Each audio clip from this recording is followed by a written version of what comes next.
86% of the people that have a smartphone, the first thing they do when they wake up is they do their WhatsApp, their text, their Facebook. They take a picture of their feet, they post it on Facebook. Then they do their Instagram, take a picture of their cat, and then they link in and they check one email, the other email, they check the news, and now their attention is on everything known in their life. They reaffirm their identity, and then they go through all those routine behaviors. 95% of them, they're not even present and conscious, or they're remembering their problems in their past. That's how they start their day. What do most people do when they wake up in the morning now? What do you do? Admit it. You go to your cell phone and you go, oh my gosh, Monica's eating carbohydrates again. Oh, look, my boyfriend from high school Facebooked me. Ooh. Oh, look, there's a war in Syria.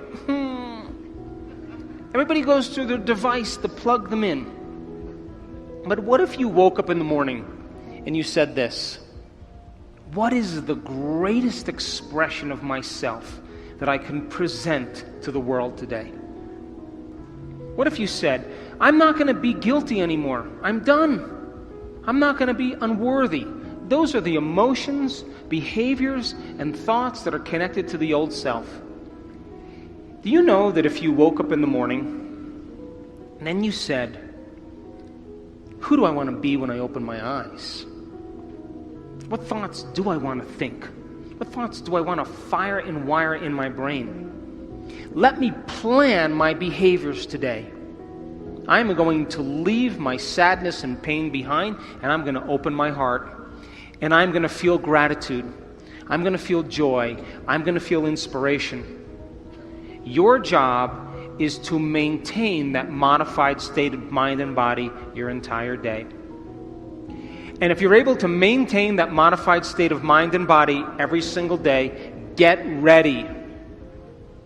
Because something unusual is going to happen in your life. It's the law. You are going to run into a new opportunity because you're in a new state of being.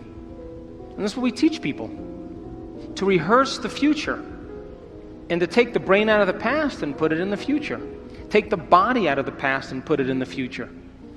But if you get up every single day feeling the same way, and you wake up and you go, oh my God, who's that? Oh, God. Wait, let me remember my problems. You just return back to the old self. So the act of planning your behaviors, the research shows that as you begin to plan what you're going to do and how you're going to do it, you begin to change your brain to look like the event has already occurred. And you begin to prime your brain into the future and out of the past. And if you can create the emotion, you are more prone to get your behaviors to match your intentions, your actions equal to your thoughts, and your mind and body working together, and you will begin to arrive at a new destiny. We've seen it over and over and over again. What is the simple definition of quantum? Quantum physics says that your mind and matter are so intimately connected that it's impossible to separate the two. That matter has a mind, and mind is in matter. And you can't pull them apart. And so in quantum physics, it's amazing because when they started studying the very tiny particles in atoms, like electrons and photons, they expected that those particles would behave like planets rotating around the sun, predictably, but they don't. They respond to mind.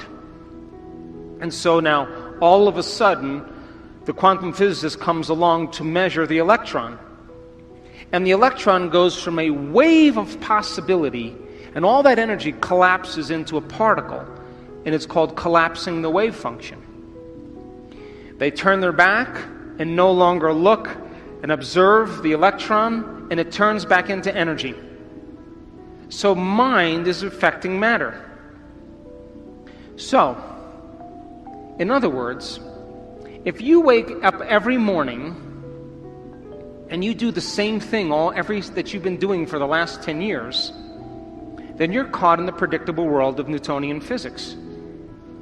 And if you're doing the same thing over and over again, we can take your past and lift it up and set it on your future, and it's going to be exactly the same. So then if you're viewing your life from the same level of mind every single day, then you are collapsing the same possibilities into the same reality. So if you teach people then to find the present moment, in quantum physics, all possibilities exist in the present moment. But most people's brains are anticipating the future based on the past, and they're not present. So then it requires training and practicing finding the present moment and beginning to change their habits and their thoughts and their behaviors. Most people don't know this, but there's an invisible field of energy around your body. And when you react to someone or something, you draw from this invisible field and you turn it into chemistry. And the field around your body shrinks. And now you're more matter and less energy. You're more particle and less wave. And most people then, when you are matter trying to change matter, you always try to force the outcome. You try to control the outcome. You try to predict the outcome. And people then get competitive, or they hold on, or they manipulate, or they cheat, or they steal, because that's the only way they can get what they want. But the quantum model of reality, when you are truly in the present moment, when a person begins to open their heart, and they can begin to sustain an elevated emotion, they begin to broaden the magnetic field around their body to 9 meters wide. Now they're more energy than matter. They're more wave than particle. And they can exert better effects on reality. So then think of, when you open your heart, this is science, like dropping a pebble in water. You produce a ripple. If you drop a bigger stone, you produce a bigger ripple. If you're able to sustain that state, you keep dropping the same rock over and over again, and you broadcast a signature into the field. The emotion is the magnetic charge. Your intention, your thought, is the information that's carried on that wave. And when you combine a clear intention with an elevated emotion, you begin to produce an effect on matter.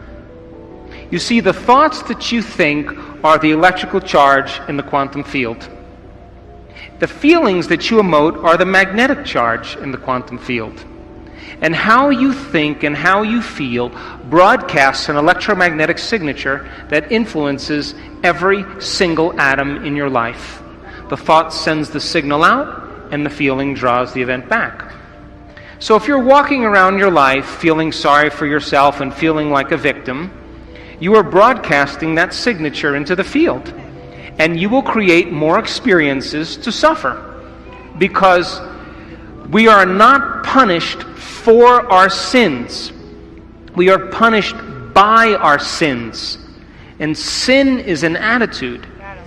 And sin is how you think and how you feel. So then when you cause people to give up their guilt and their shame and their unworthiness and teach them how to open their heart and create coherent waves in their brain and in their heart, they are going to produce the miraculous. It takes training. And it takes practice. And it takes learning new information and deprogramming ourselves into believing that we're limited. But if you're living by the hormones of stress and you have no energy, no field, then you can't produce an effect on matter. So then, life is about the management of energy. And where you place your attention is where you place your energy. And if your attention is on the knowns and in the predictable future, or your attention is on the familiar emotions of the past, you are siphoning energy out of the present moment. And you have no energy to create with. And when you're able to do this and practice it really well, you will begin to do what's innately your birthright, and that is to create an unknown